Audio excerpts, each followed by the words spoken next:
Where were we, man? We were implementing the features. Fuck. Yes, I have to start the freaking timer. Forgot about it yesterday. Have to start Yeah.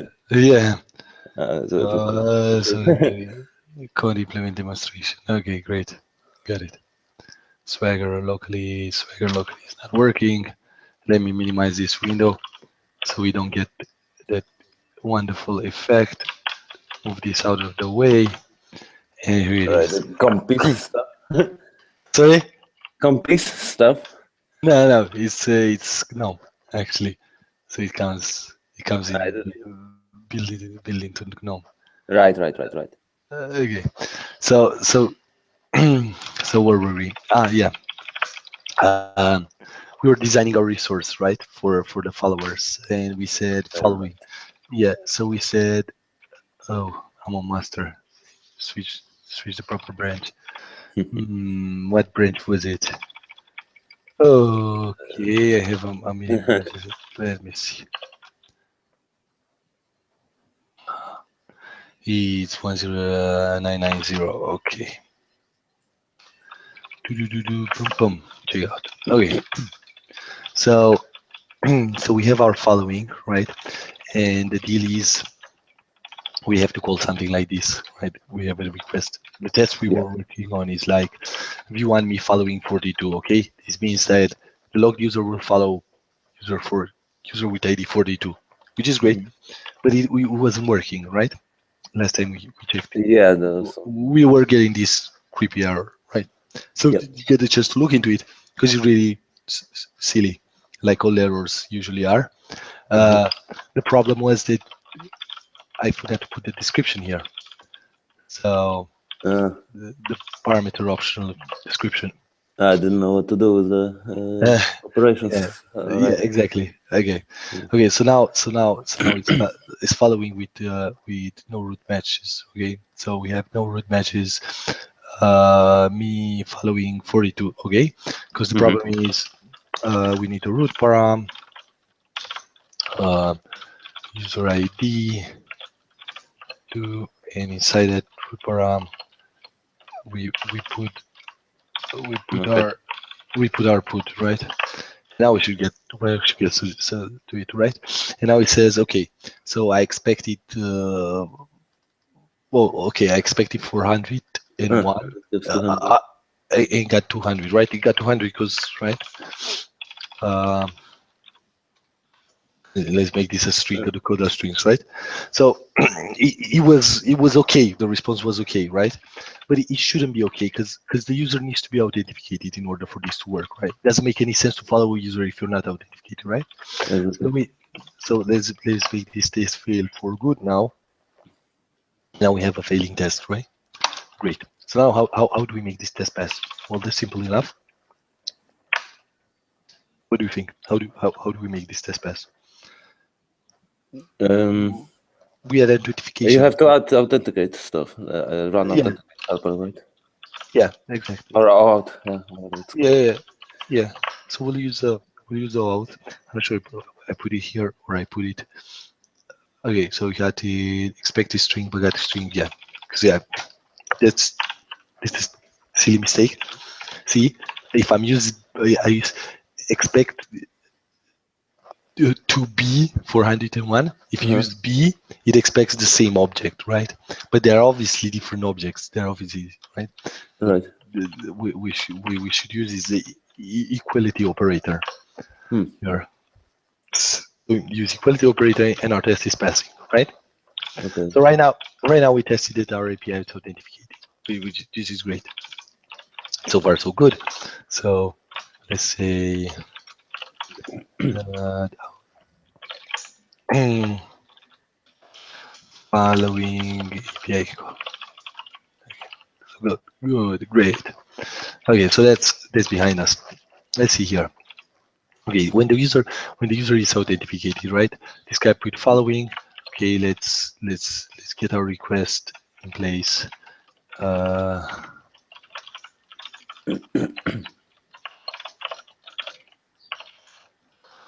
put v1 me following 42. Okay. So when the user is authenticated, now what does this mean when the user is authenticated, right? This means that it has to pass. We have to pass a token, right, to the. Let's make this obvious. Let's add a description here. Our API more descriptive. So follow a user. So we'll put that. So you can inspect the header. Yeah. We put a header here. Okay. So headers, blah blah blah. That but we want the user. Come on. Find user out headers. The out headers, right? We don't want the client. We want the user authentication headers, right? So we have our headers, and now if we start the app and it started, yeah, and we look over. We have too many APIs open here, right? So we have me and we have get me, patch me, and get put me following user ID, right? And we have an authorization header here, right? So this is definitely required. So the way to do this would be something along. We put token here and put a token for a particular user, right? In our request and send it over, and actually be a bearer 1 to 3, right? Stuff like that. Now, as you can imagine, we will do this most of the requests that need to be authenticated, right? So in order not to duplicate this code, so we need to have a user. The user needs to have a OAuth token, and we need to pass the token over to the request. Why? So all this stuff needs to happen all the time, right? So in order for us not to do that all the time, I created a I created a shared context, right, with the authenticated user, right? And this one creates a user, well, with empty scopes, and it has the params. It passes the params, the resource owner scopes, and so on. So you get a bunch of params, and it also has a token to it, right? So just run this, add this context everywhere. Yeah, exactly. So we had this context here. So when we say include context with authenticated user, so that's great. But we still need to add a token to the where is it? We still need to add a token to the request.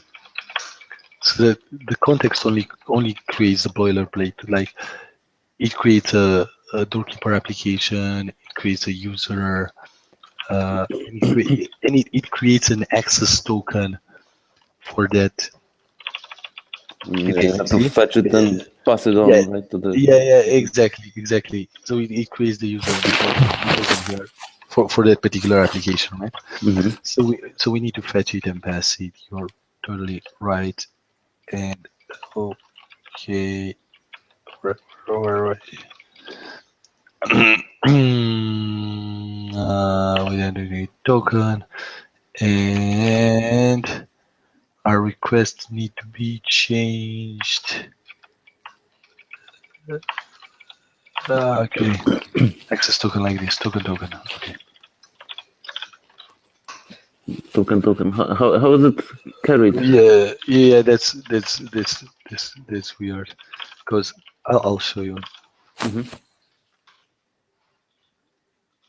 Okay, so the idea that the idea is this context. Maybe we can find a better name here. This context creates a doorkeeper access token. Oh, not here.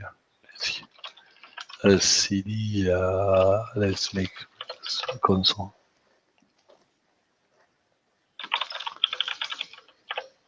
Right. This is a table, right? And if you look at it, it is basically an access token, right? And we only need when we don't pass the object. So right here, the token here, is the object, is this object, doorkeeper access token, right? Right. So we don't need to pass that. We only need to pass the token, the request. This is what we need to pass in the header, right? Okay. All right. I get it. So the let also assigns it. All right. Okay. So we can rename it probably at a later time. Come on. No, it's fine. It makes sense already. Yeah, we'll make.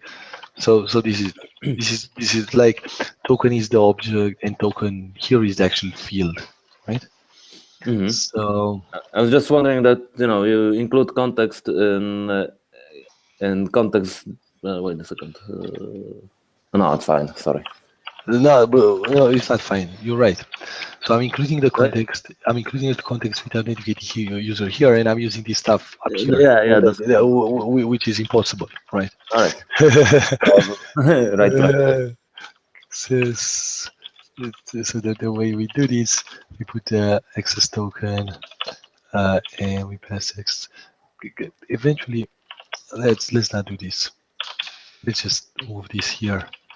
And we'll get to the context if we need to get to the person. Okay, so we put the context here, and okay, so when the user is authenticated and there's no user ID param. Okay, let's solve this part. Let's solve this part, right? So we pass in the token, but in our request we don't pass anything else. So we don't pass any user ID. Okay, so it is supposed to return. It is supposed to return a bad request because the user ID is supposed to be required, right? Yep. So we do the request, and we expect that the response. Here we are.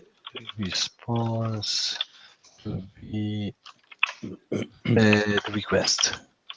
Now this is magic. Bad response to be bad request. How does this work?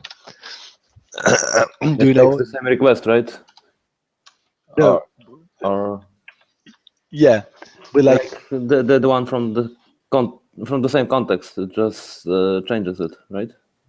Yeah. Okay. Let's say you're right. I'm just asking. I'm asking about this line, right?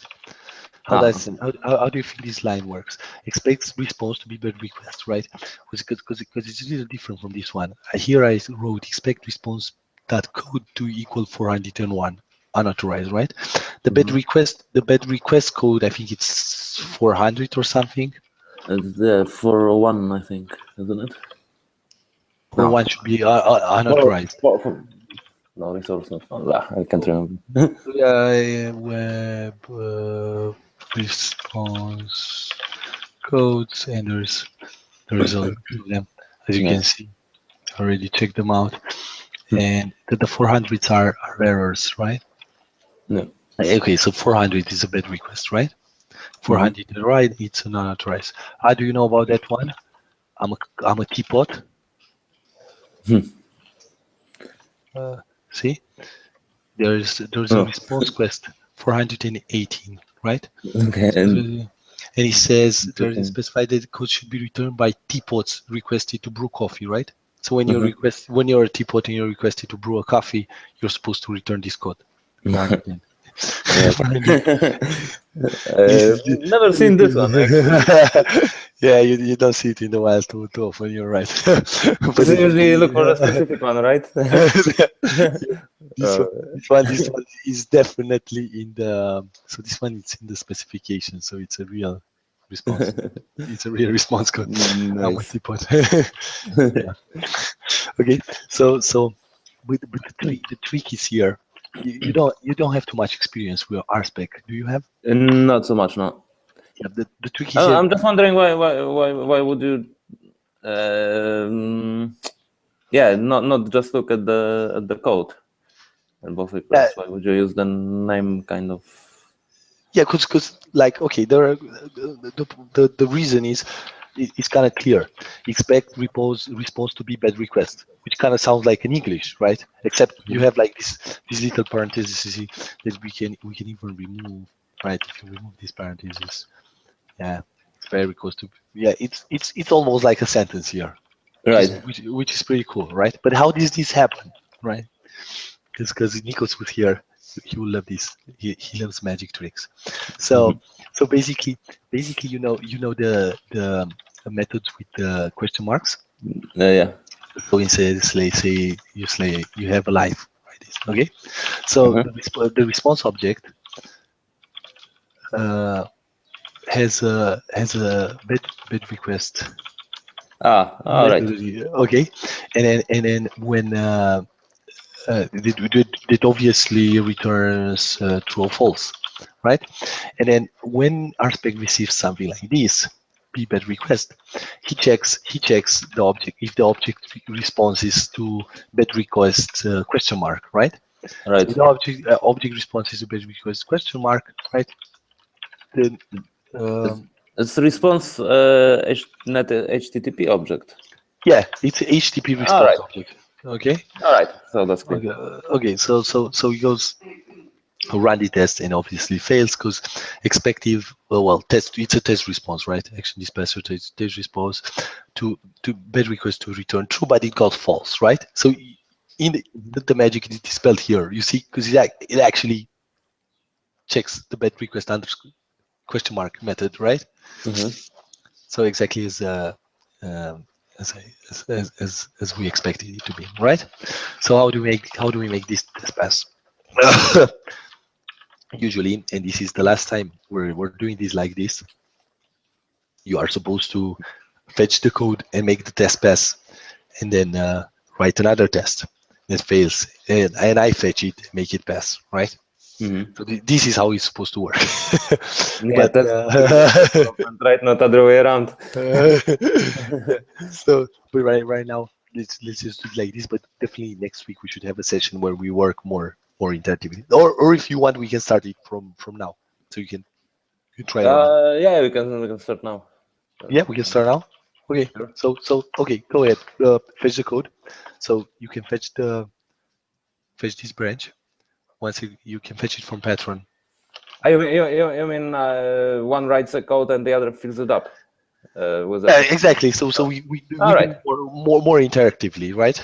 So more if that's even possible, more interactively.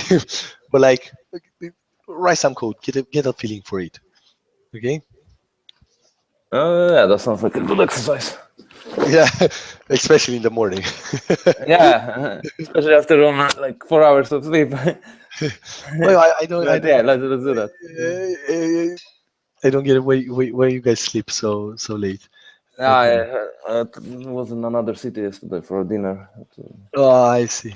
Okay. In another city. Come back later with the night public transport. Oh man. Yeah. Okay, that makes sense.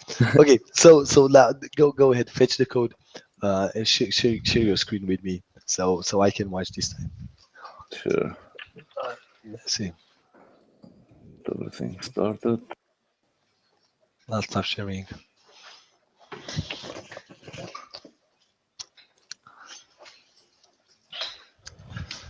Where is it?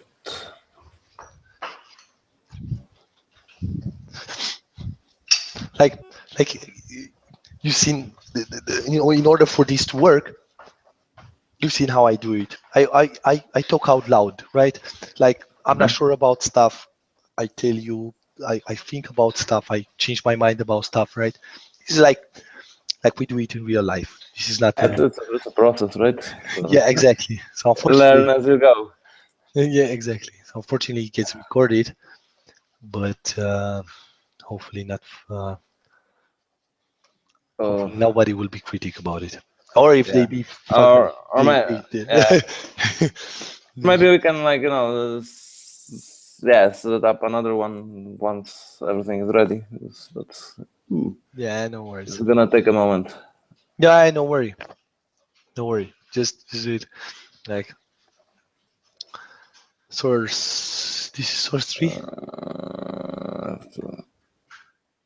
Yeah, you have to fetch. You have to pull everything on that particular remote, on the origin remote, because there is a new branch on it. I can show you how to make it from terminal if you want. You git fetch origin. Wait a second, I'm not in the directory.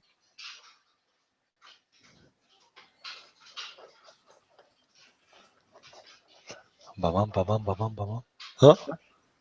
That's weird. Yeah. So what's origin? Try to remote. No, remote minus v. Remote minus v will show you. Okay, so you have. Okay, it's not personal. So okay. So you have to add the remote.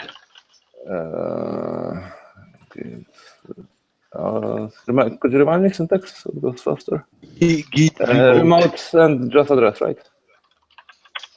Git remote add upstream, and then I'll just paste you the upstream. Where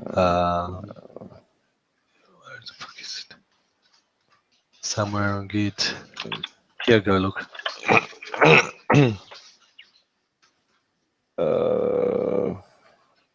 Shit. Oh no, Slack. I passed you on Slack. Oh, right. So let me.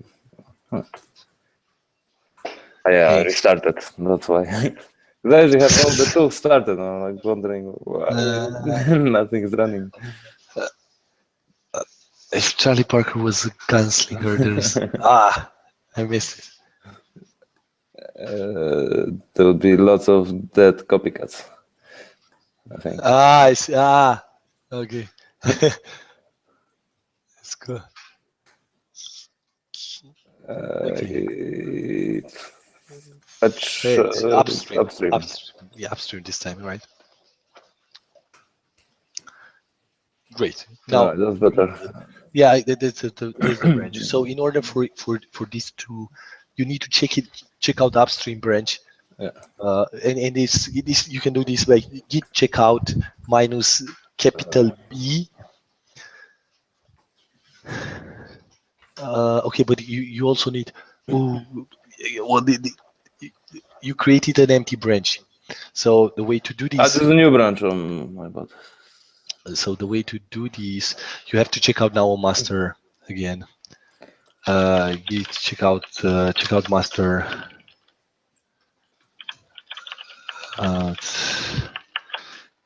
Master, and then you have to do git checkout.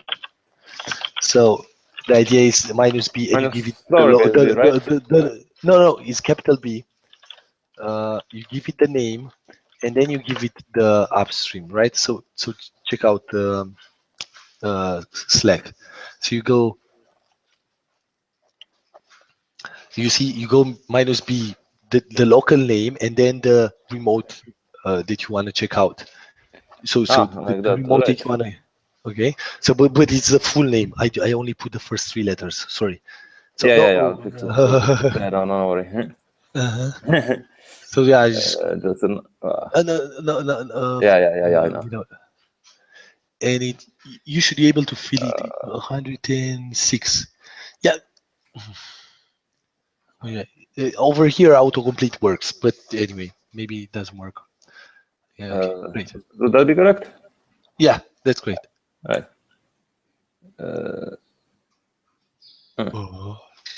They should have been correct.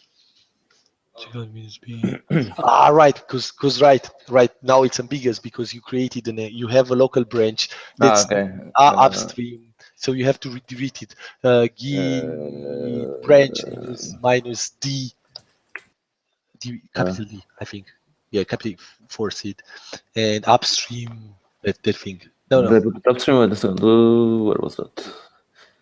Upstream 106, right? Because that upstream / yeah, just a number. Yeah, true. Okay, so now to the checkout. Great. That's Now good. it worked. Okay.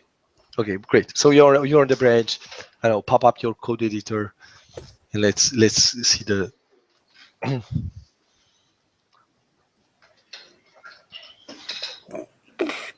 Okay, so let's see how do we run specs here. Try to run the specs. I just run it in the terminal. You have to run. What I usually do, I run Guard in the background. So. Yeah. Okay, great. Run guard. See if see what fails.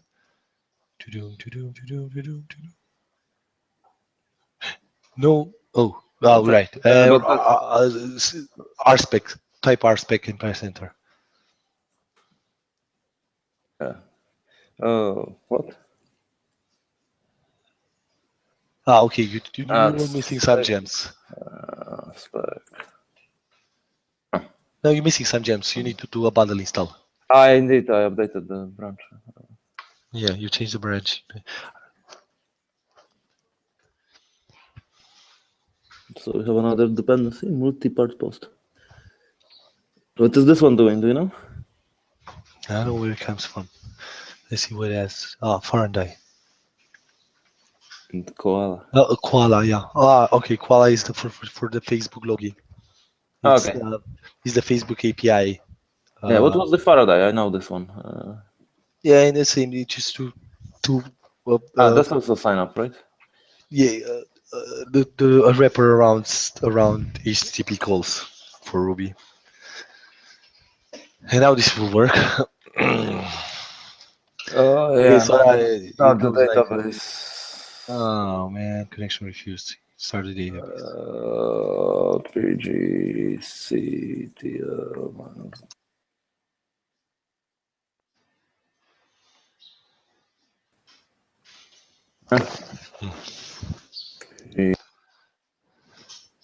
CTL.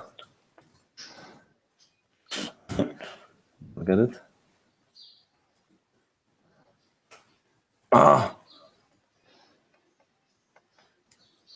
Unrecognized operation. In a second. PG. Yeah, but it says unrecognized operation development. Should just ask for the directory at the. So you probably PGCTL start. You probably need to. Yeah. Really need a coffee. PG. That's better. Okay, and now you also need to run Nice, migration. So rate yeah. you rate db migrate and rate db test prepare. DB restart, drop, recreate everything. From No, scratch. migrate. DB migrate Migration. should work. Right.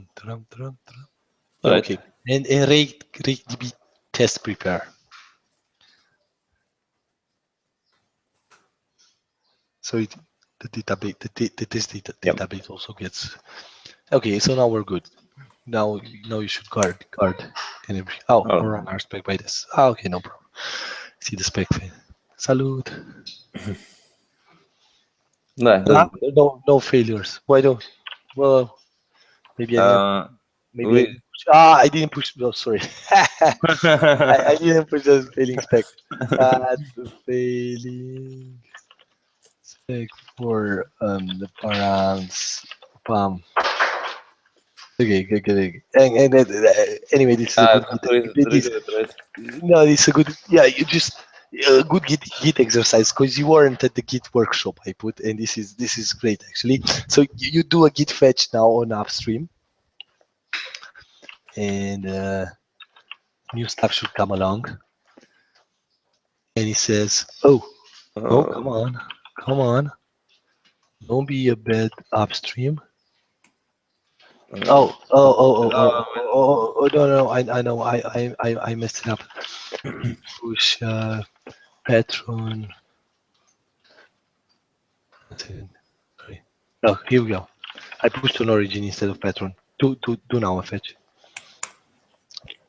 Okay, right. So and now all you have to do is fast forward your branch because it has a couple of commits, right? So you do a merge with fast forward, and the way you do this is get merge fast forward only upstream 109, 106, I think that's right. Here we go.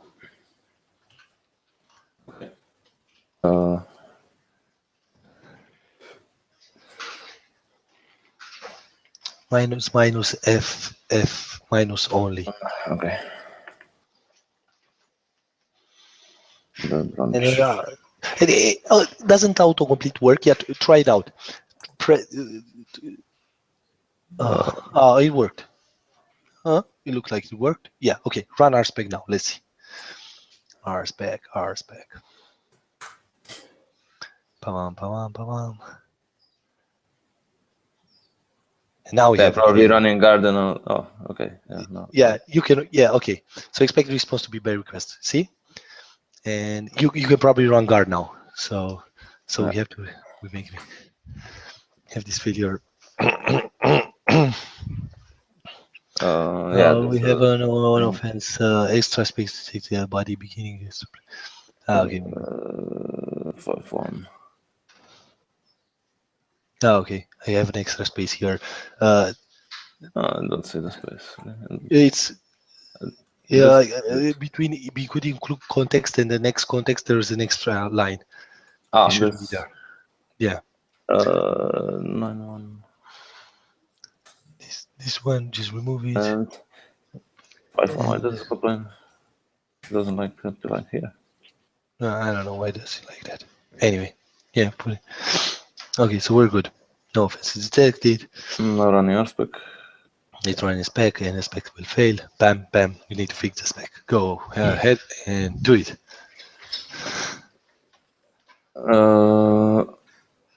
Okay, so let's open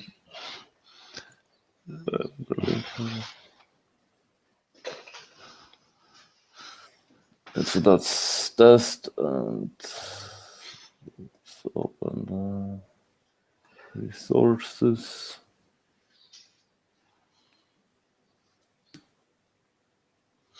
Which one was that? User no parameter, right? Yeah. So it's in the following resource, right? So it goes like, okay.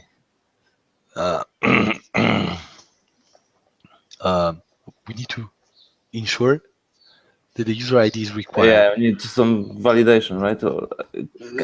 Let me have a look at the users. The cheat sheet.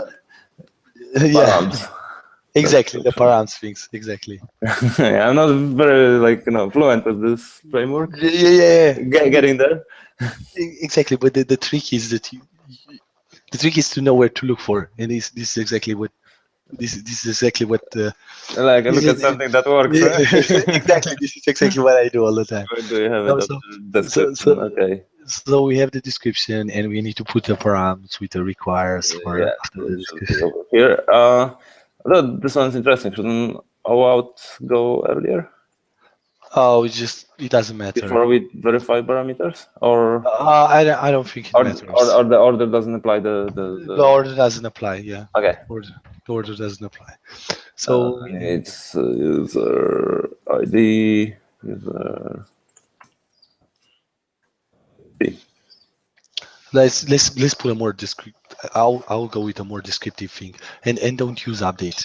That's interesting. Use update there doesn't make it does not apply. So what user ID is this? This is the user ID for the user you want to follow, right? Okay.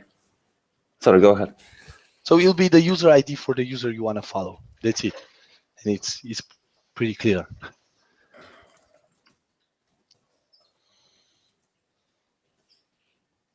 Looks great. Okay, so let's see. Does it pass? Save it and see. Save to spec didn't run. Boo. Okay, there's probably a misconfiguration in guard. Just try to run specs by hand. RSpec. Yeah. Zoom. Still fails. Why? That was correct. when there is and there is no user ID parameter by request, but it says, okay, it's not a bad request. Okay, well, what do we miss here? Let's go over it. Well, it's not a bad request. Yeah, user no, it should be a. What's the response code? Just, let's print out the response code in the spec there. Spec. Yeah. After you do the request, try to do a I don't know p response.code and see how that goes.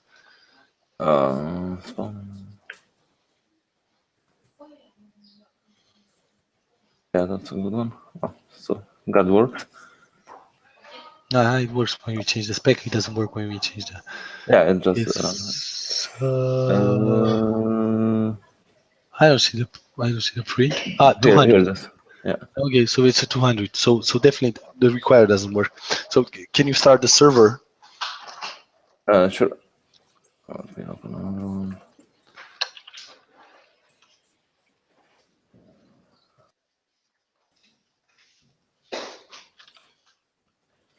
Okay. TCP.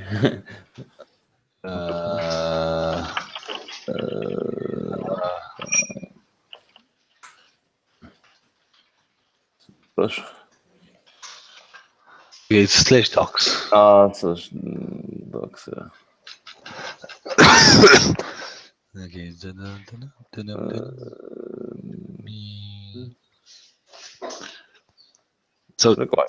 So this is required.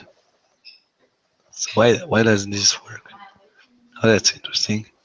Make the request. We don't pass any user ID, and it still fails. Yeah. Okay, so it says for it is required. So it definitely needs to. Right, because I know. Sorry. Go ahead at the code. Not authenticated. No, we are authenticated. It's a second test. We have a 200, but if you go back at the code, you see that we copy pasted the request and we copied it with the right parameters. And so we put v1 following 42. So we actually put the user ID. I was actually thinking about it from the beginning, but then.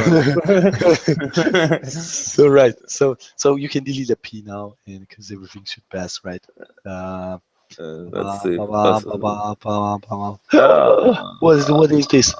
I don't read. Right. So we don't even get a root match if we don't pass an ID there. Because it's like, wait a second. No, because if we so this test doesn't make sense now if thinking about it, right? Because we don't even get a root match if we don't pet the. You will try to match, right? So the test doesn't make sense really, right? Because it's because there's no way we can call it. We'll get a 4 or 4 or something. We'll get an error that there's no such root. There's no such. Yeah. Okay, so put it to the test, maybe, right? So this one would be no root matches. 500, or there's no response. What's the response code for this one? No matches. It's just it's an exception. It's the debug exception, but we will usually need to be I think it will be a 4 or 4. Let's see. I do the request because you'll be right. No root means 4 or 4. Sorry. Anyway, we can write 4 or 4. And that's 4 or 4. Yeah, exactly. But during in test it won't work. So the proper way to write this is so EQ 404 wouldn't do the job here, right? Yeah. So yeah, equals 404 won't do the job because it actually throws an exception, right? So the proper way to write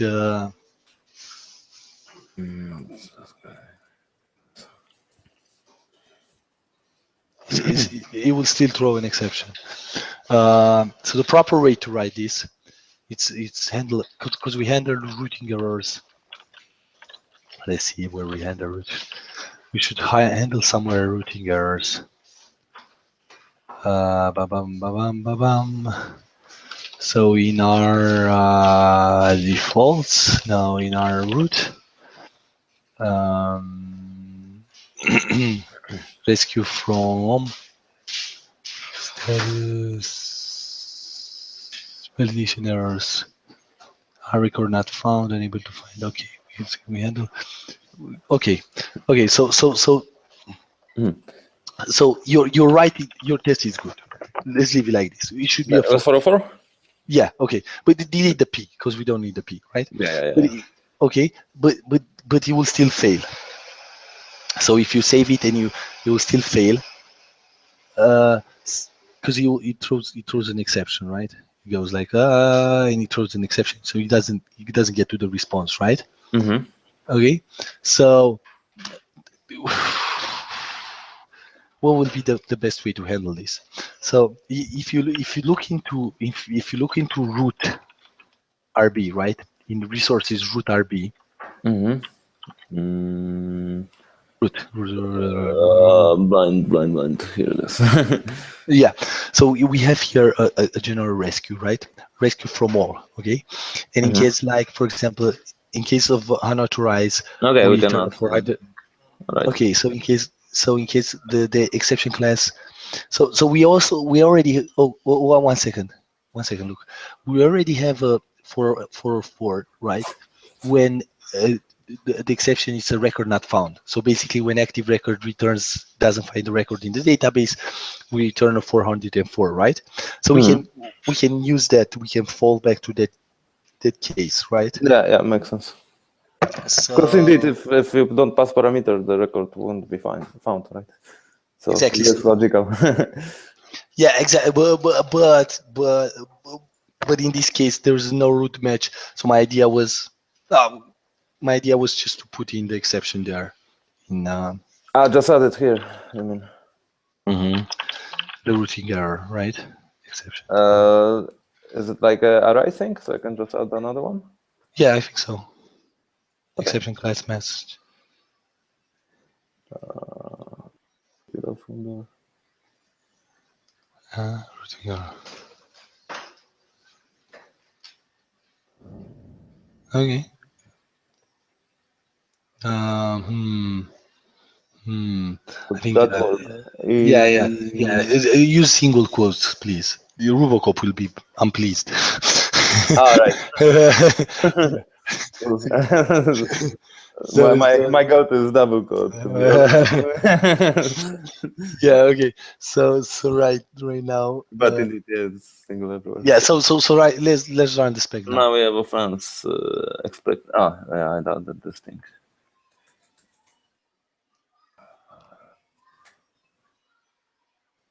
Should be better now. Oh, line too long. Yeah, line too long sucks. Yeah, I think we can break it down into after each. No, after each. No, I think after each comma. You can just drop it to the new line. Yeah, exactly. And drop the other one also. Yeah, and I think they're better off if we align them under E class. You know. Yeah.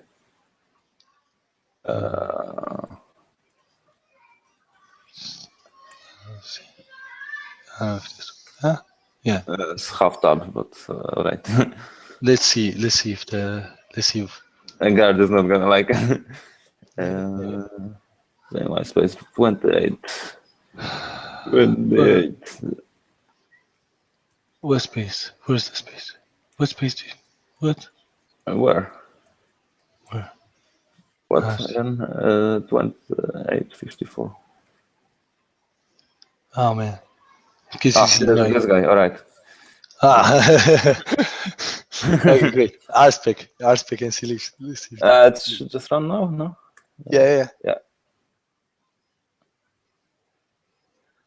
La. It still failed. Why did it fail? No root matches. Failure. Action routing error.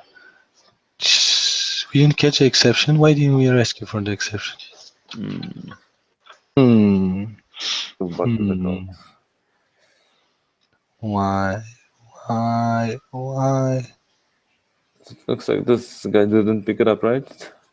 Yeah, didn't pick up the map. I'm wondering if record not found. It's don't we need message much? No. Let's see. Record not found. You would get.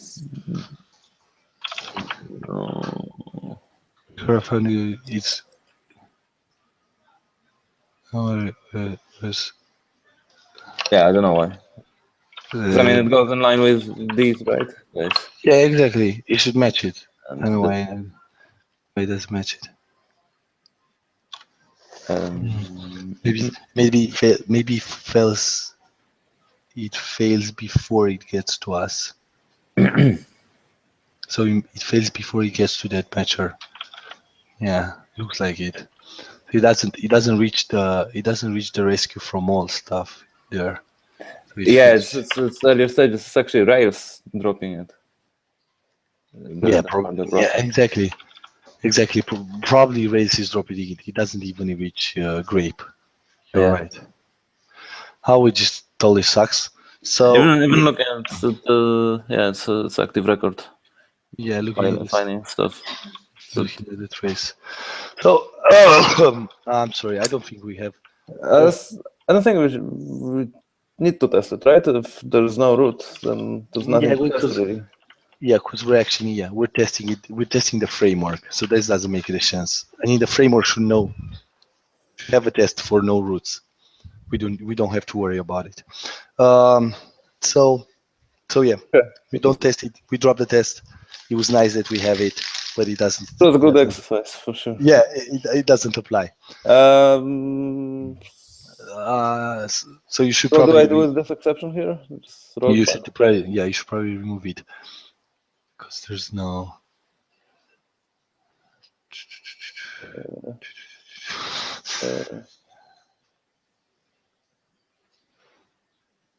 Okay.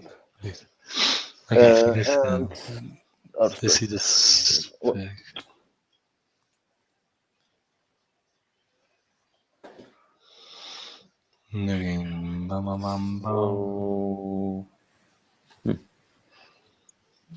Okay. Right. Yeah, we just delete it. Yeah. No comments. No mercy.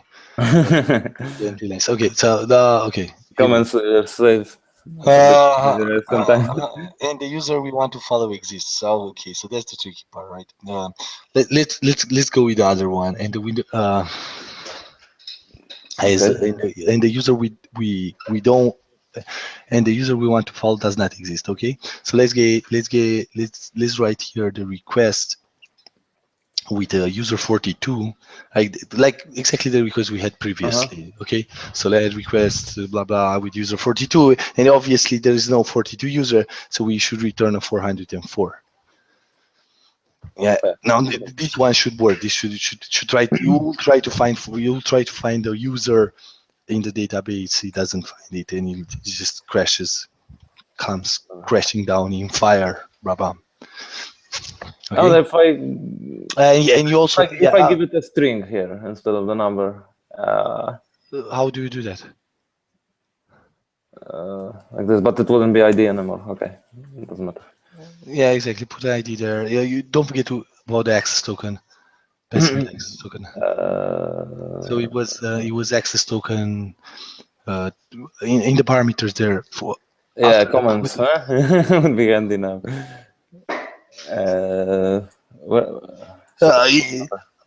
In the put after the URL, there's you can write access token. Okay, yeah, gotcha.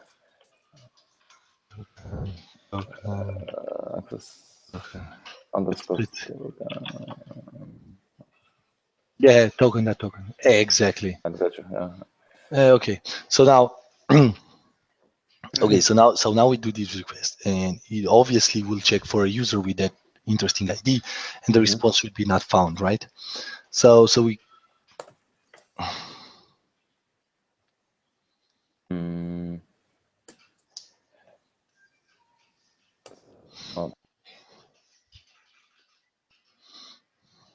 User. Simple. Yeah, that's interesting, I think, but that's one way to put it. But we're actually going to test the response, right? So it will be more. It will return not found. Okay.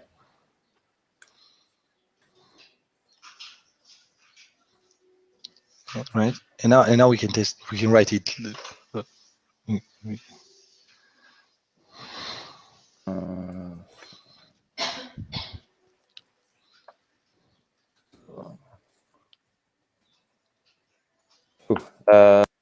Be not authorized or something like that. So if you want to write no, I want it simple. Okay. Okay. But once we make it pass, we'll write it. Okay. So I have to kind of kind of print out these methods just to get back to them. Like response methods. Yeah, there's this. I just have the IRB running in parallel and checking them out. Yeah, better RSpec. There is a search for better RSpec. There is a website, better RSpec, and it gives you the tips and tricks for writing better RSpec code. Okay, but this is more along how what this one can do, right? What are methods for? Yeah, they're not. Yeah, they're not. Yeah, right. For test response, actually. Okay, let's take that stuff out. We need an extra end. Yeah, right. It's like bum. Okay, the test is failing. 7-1 and 7. It doesn't like this guy. Okay. Let me teach you a trick about that. So write in another console, write Rubocop -A. 14. Open another console. No. Like the terminal? Open up and write. Well, in the same folder. You need to be in the backend.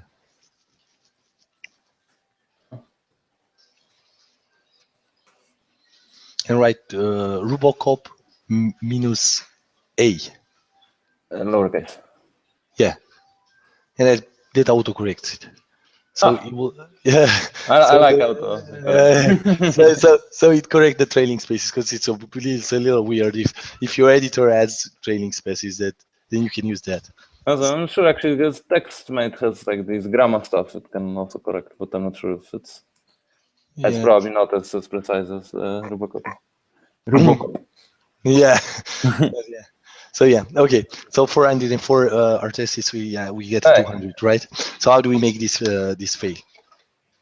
This pass, right? As is, we can make it.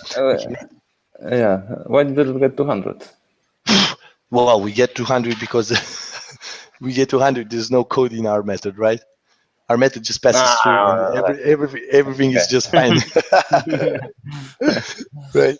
So we have to make it pass. We have to make the test pass, right? So here we write. This is what I call evolution here, because here we will write some bad code. Basically, we will reach into the database and we will search for the user, right? So we'll do a user find by declare params user ID, right? And this will make our test pass, right? But this is definitely not the way to go about it, because eventually this method will reaching for the user from here is not a proper way to do it. But we'll get to that. The idea is that we have, by the time we start refactoring, we have a bunch of tests to make sure that everything is fine, right? So in order to make this pass, we just search for the user, right? Okay, so we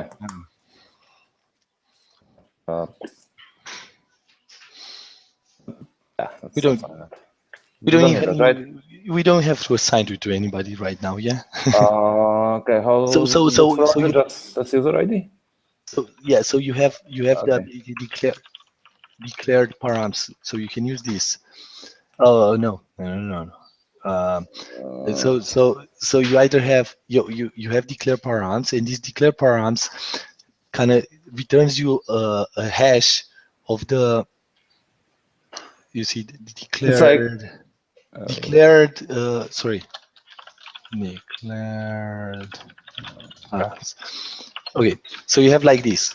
You have params like in your race controller, right? Where you have your params, and it gives you a hash of all the parameters that will send over.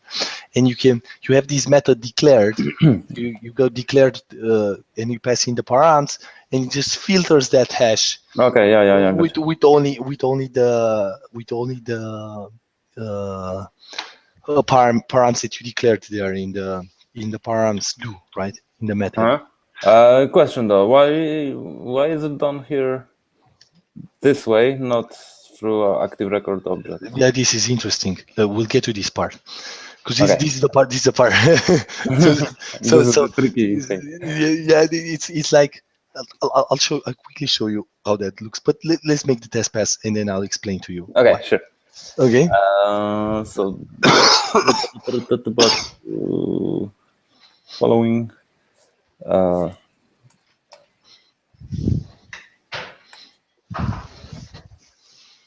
forums, like that. Okay. So that's the hash. So declare params is the hash, and then you have to get the key. Get the user ID. Mm-hmm. Okay. Is it symbol or string? Symbol, right? It's symbol, right? Like in the declaration of params there. I'm asking stupid question. really need a coffee. No.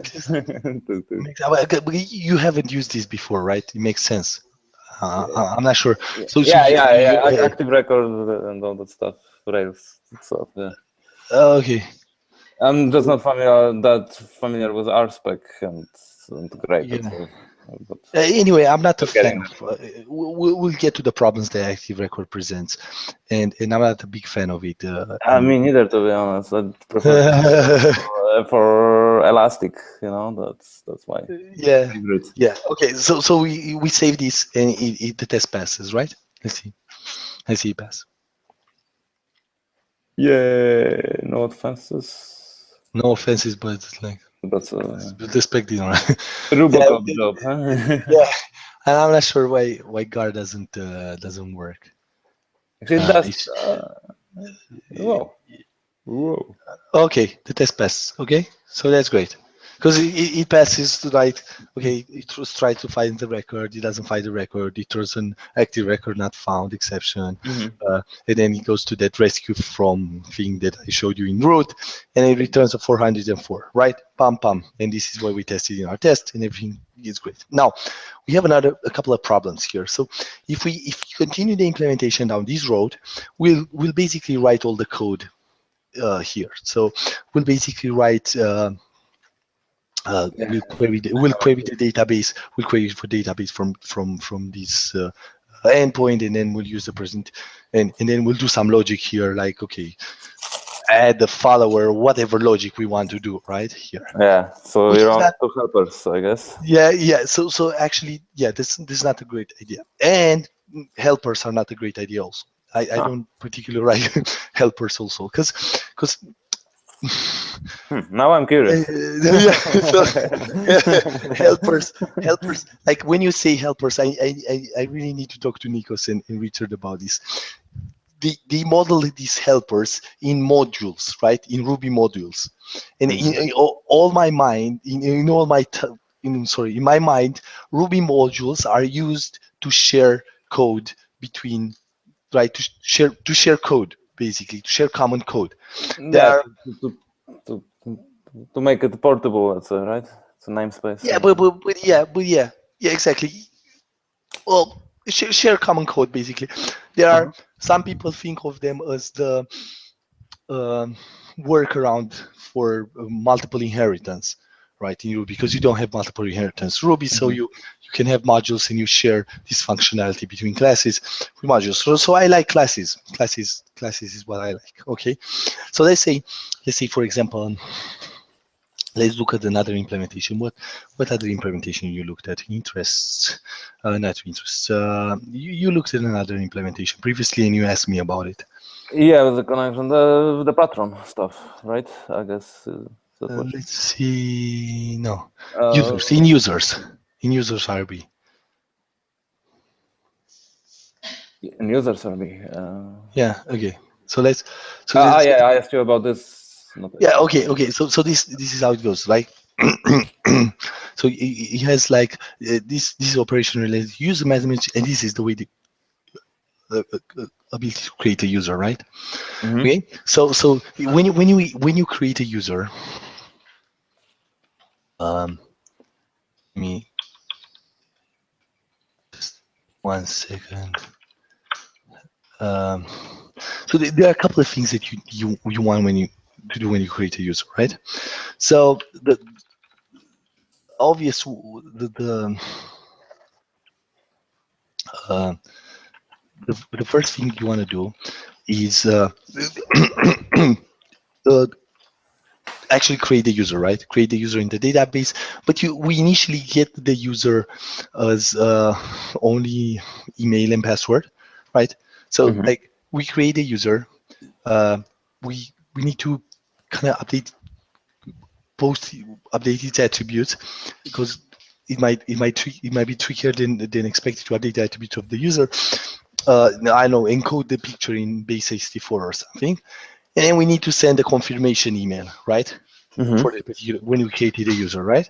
Right. So there is this algorithm. Right? There's this what I call it's an action, or well, some sort of think about it as a workflow, right?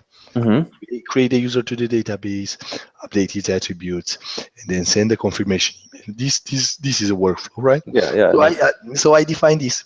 I use a gem called use cases, and I define this use case. So if you go in use cases, it will mimic. So in use cases, it will mimic the structure of the use cases. Okay, yeah. So you mimic the structures of, so you'll be users, and inside users you'll have create, right? You'll mimic the structure of the folder there, and you open base, for example, and you say this will tell. Okay, so this tells you exactly what I told you. So okay, we first create a user, then we update the attributes, then we send the confirmation emails, right? So we broke this process in separate classes that can be tested independently, right? And they execute the base class here orchestrates this workflow. Simple enough. So right, if you go to users RB, back to users RB, you have the tab opened. Oh, so no, not create user. We'll get to there. With that. Back to base. Users RB. Where right. Yeah. Where this class will. So it says, okay, create base perform, and we pass it the parameters, and then we get a result from it. So the way this context works is that the way this use case works is that you pass in a context, right? In which the use case needs to execute, and then it uses that context and it populates, and it will return a context, and the context that is returned contains a result. And in this case, there's only one result, and this is the user, right? Okay, so let me. So sort of higher level and more. Yeah, process-based, right? Okay, exactly. Let's dig into it a little, and then I'll tell you the shortcomings of it, because it has plenty of shortcomings. But initially, when I looked over the initial project, this was a middle ground that I could work with the developers at the time. I hoped actually I could work with the developers at the back end at the time, right? So instead, so ideally our resources should be like this: delegate to a use case, and then nothing else, and then response. So they should all contain 2 lines at most about stuff, right? So let's dig into the use case, right? So let's go like this. Okay, open the base again and see. Okay, first one, create user. Let's see what create user does and how this is organized. So it has it has 2.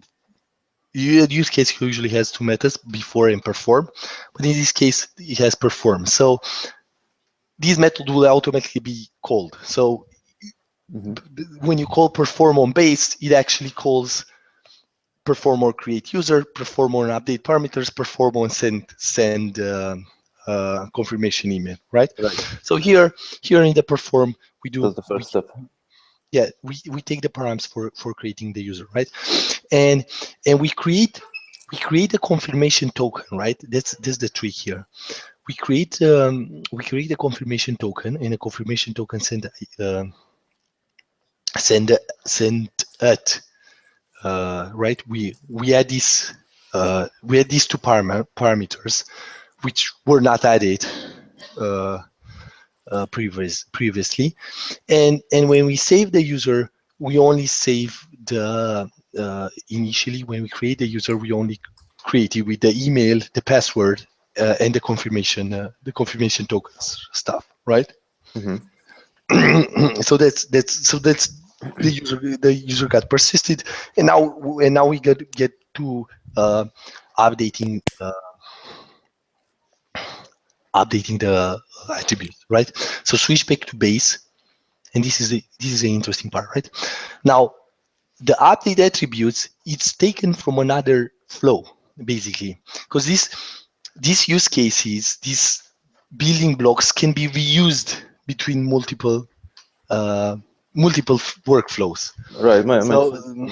So in this, so update attribute. So you can imagine when you update a user, you also need to update its attributes, right? When on the patch method on the user, right? So we basically use the update attributes from that, exactly from this user, right? So now we have a before. So when I said, yeah, so we pick up the previous user from the previous. Yeah, exactly. Context. All right. So these are the only. Cool. I like it. But these are the only 2 methods that a use case needs to implement: before and perform. So this is the API of the use case basically. Before gets called before perform basically, and I use before as a usually for guard statements, right? For and for assignments. So I don't like accessing the user inside with context.user.save, for example, right? Inside the perform method. So I put it in an attribute. I put it in an attribute reader. I assign it in the before filter to be clear. So if somebody looks at this use case, well, this use case does something with the user, right? And as you can see, just gets the attributes from the hash, the rest of the attributes, full name, zip code, type, and picture, and it updates the attributes on the user. So that's clear enough. And the last step, it's send a confirmation email, right? So if you look at the so the same thing, it gets the user, and it uses the user email confirmation to send deliver the email, right? There's a thing that we missed. If you go back to create user, you see here in the last line it says context.user equals user.create. What happens here is that we create a new, this context is shared between all the use cases. It's some sort of a hash. Within one use case, right? The context. Yeah, we done this use case, exactly. So it's shared between these, right? So when I say context.user equals user create, I actually put on context, I put a user, and this is why in users RB there in the resource. Okay, I see what you're on, because otherwise you would have to, There's no way to carry, right? That's exactly. Context is the way to carry stuff, the steps of the use case, right? So if you switch back to users RB now, this is why we do that user here, right? So that user, because perform, so you have base perform declare params. So perform will return the context, right? All the context that was passed along to all the steps, it gets returned here, and you can do a that user on it, right? And you have the user that was created. Mm-hmm. Okay, so that's pretty much all that's done. So we break. So suggesting that you have both, right? The RSpec test for the low-level kind of resources stuff, and then the use case to verify the flows. We will have RSpecs for use cases also. For each step in each use case has his own RSpec, and it's easier to test because you test it in isolation. So you can go to the specs folder to see how this looks. Go to specs folder to use cases. Specs. Down. Even down. Yeah, there is it. Public spec. Well, even so you have bingo. No, after public. Yeah. Okay, so you have use cases, and you have your users, and you have your create, and you have your create user spec, which is that simple, right? It says, okay, because you can call perform on this, right? You call perform on create user with an email and a password, and you verify that the subject changed the user count by 1. That actually the user was created. So this is all it does, right? And then I also verified that it added a confirmation token, and it added a confirmation token send that, right? But so this is why that's self-generated or based on the use cases, or no, you have to I create? have to write it. Okay. Yeah, I have to write it. Like the way, like, okay, so at the resource level, we tested the response codes, and we tested some high level, we test some high level stuff, right? Some sort of because it's of a type request, this is an integration test, more or less, right? All right. But at the use case level, we don't have anything to do with response codes and anything, right? We only deal with the objects. With the object, Yeah, it's more about the logic, right, of the stuff. yeah, exactly. So you can think about the business logic here happens here, right? Yeah. Okay. So in a nutshell, this is what happens. This is how this was thought for now. Now, the reason I implemented this is because it was, in my mind, it was an easier migration from. So when I picked the project up, it was in a very bad shape. Like everything was written inside the controller. So you had like huge controller methods with thousands of lines, thousands of line of code, right? And imbricated logic and so on, right? So I looked around.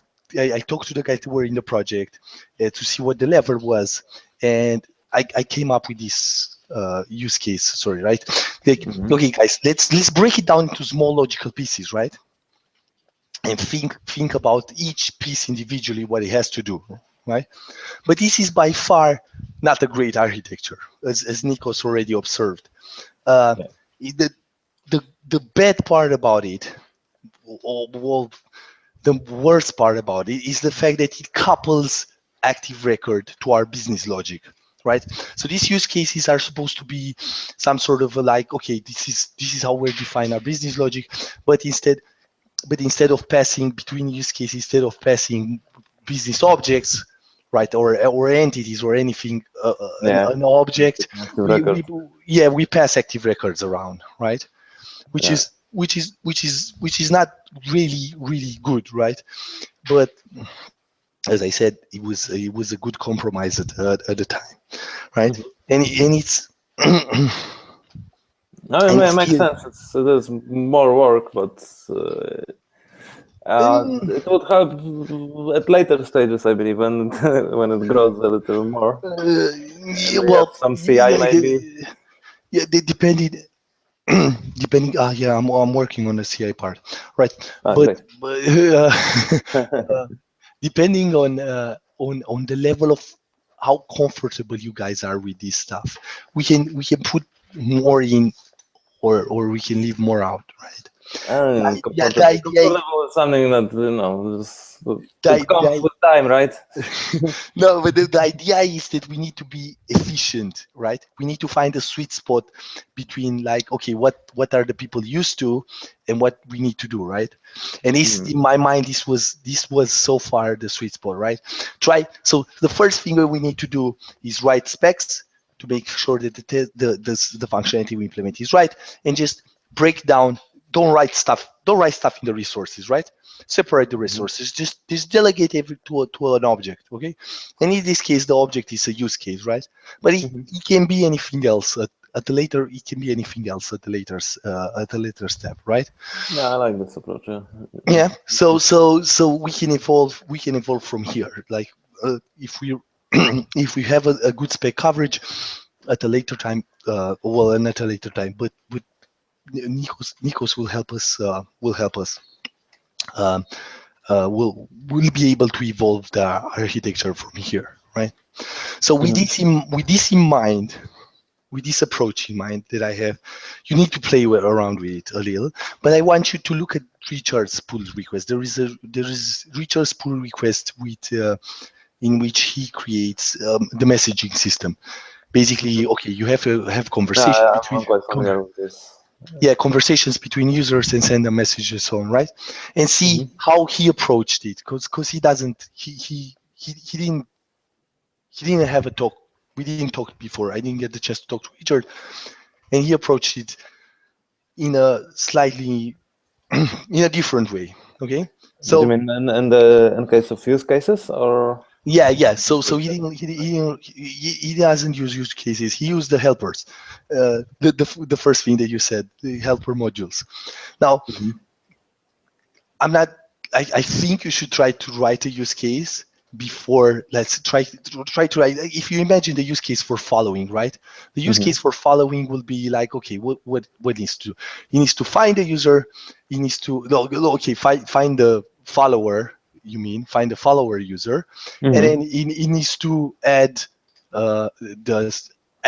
this user to the followers collection of the current user. Okay, so it will be something like, okay, the base class and depends on find target user and add to followers, right? Another. So you'll have two steps in the use case. Yeah, they are that simple to test. And there are a couple of lines of code, but they flow nicely and they're easy to read, right? And you don't have to write anything active record related in the resources, right? In our. I like the way you think. Yeah. Especially that everything is based on pretty solid framework, so it would be a bad mistake to kind of create exceptions for ourselves, right? Yeah, exactly. That's. As I said, that's my approach to the stuff, right? We did so. My suggestion will be try to play around with one use case, create a use case, see how this works. As I said, it's minimal. The API is before and a perform method. That's it. Okay, and that depends in the base. So create a use case and then look at the Richard's pull request and see how he implements this thing, and then try to rationalize in your head what's the better approach and why is it a better approach, right? And there's no wrong and right answer, man. So don't get me right. So if you guys believe that this approach, like Richard's approach, is better, then we can definitely work with that approach. Whatever we can improve on that, or we can discuss and improve on that. Whatever is comfortable for you, fellas. Yeah, to be honest, I'm open for anything that works and is efficient, basically, right? Okay. So that's great. Now, but what I think, the use case enforces certain standard, and that's what I like about it. Even though I don't know so much about it yet, but I know it's gonna enforce and keeps us in sort of frames, because if we start writing helper and everyone works individually, we're gonna build all kinds of different approaches to similar problems, and here we can just share it. Okay. So that's the reason I like it at this stage. Maybe I discover it's awkward to work with, and I'm not gonna like it later. We can do it like this. Okay. So at this point, look, you're Luke and Rachel actually, you guys have a very important role, because at this point there's this approach with use cases, and there is Richard's approach with helpers, and there's Nico's approach, which personally I like best. Well, not the thing that he wrote now, but the thing that he wants to write, right? What was the Nico's approach? Yeah, there is a Nikos approach. Okay, so Nikos has this goes all the way with decoupling, right? We don't have to know about active record, which is perfectly fine with me. And I personally would like to get rid of active record.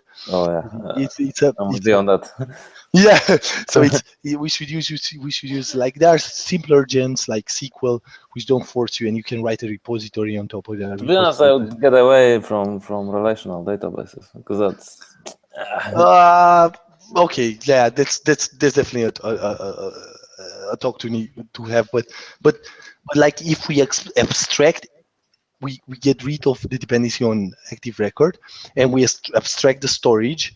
Right, we can replace it at any given time with whatever we want. Right, we can replace it with Mongo, relational database, whatever, with MySQL, Postgres, whatever. Right. So this is the level. This is the level of abstraction that Nikos proposes, and actually I would love to have into place. But my concern is that if we go down the road and we're not prepared for it, right? You will just drag us. We will just nobody will do anything, because they will have the impression they don't know how to do it, right? So what I'm trying here to find is a sweet spot between all of us, right? What will be the sweet spot? And as I said, I think use cases are a good thing to start, just to get your mind accounted to the fact that you don't have to write code in your resources and separate the business from the actual mixing with the grape framework. So, to be honest, I really like how it is structured right now. It makes sense. But keep an open mind and look at Richard's pull request. Look at Nico's pull request. I'll send Richard's pull request. It's opened on Patron backend. Yeah, I looked through that, but not from the really test perspective. So I'll have a look at that again. Yeah, look at it carefully. Look how he implements stuff and when he puts the code, and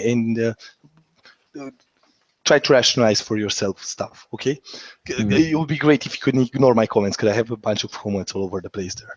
But that's fine. Yeah, just use your own judgment. And then on Nikos's branch, he has a pull request open on his own branch. You look at that. And again, ignore my comments. See how you feel. I see how you feel about that. Okay. So this is Friday, so you have the whole weekend to do that. I don't know what your weekend plan is. Actually, I was planning to use your method and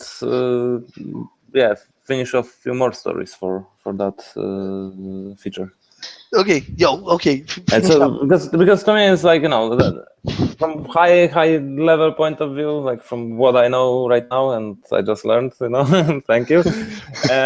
That makes sense, and what I think is needed is me just getting into that flow and writing something with it, and getting the feel of it. Because I can kind of compare all three approaches on the paper from like a distance, from the safe distance, and pick my choice. This one looks nicer. Whatever, But I think what would be more beneficial is just Get down to it and write it. Exactly. And just fucking get over it. Okay. Get this stuff written down. Write with one of your approaches, implement a feature, and then we can discuss it again. Okay. So let me know when you want to discuss it again. It would be great if we do it somewhere at the beginning of next week, depending on your time, right? Yeah, sure. Yeah, set something up on Monday. Yeah, set something up on Monday or something. Yeah, just ping me. I'll follow up with me on Slack, or I'll follow up with you if you don't. Sure. How do you look with these mornings? Like, are you pretty much available most of the time? Or? Most of the time I'm available. Because that would also work for me. Maybe we'd have to finish a little bit faster on the other days. Yeah. Definitely. But like 1 hour, 7:30, or for me at least 7:30 to 8:30 is perfect. And once again, thanks very much, because that's, to me, it gives me a good kickstart, Fantastic. Well, I'm glad we had this talk, and I'm glad. I hope I help you. Actually, you'll see when you start working on it, and then we can talk. Or we can talk about it. Definitely keep in touch. Yeah, it makes a perfect sense. Because what I started last week was building active record models, and then I looked at the stuff, the way you do it, and it's like, I should have probably spoken to you before I started writing anything. Yeah, well, you'll get your active record stuff, but one step at a time. Okay. Yeah, sure. Okay. Yeah. Okay. Cheers. Look, it was right, great talking thanks, to you, man. Yeah, no problem. It was awesome. Bye. Have a good one. Bye. Bye.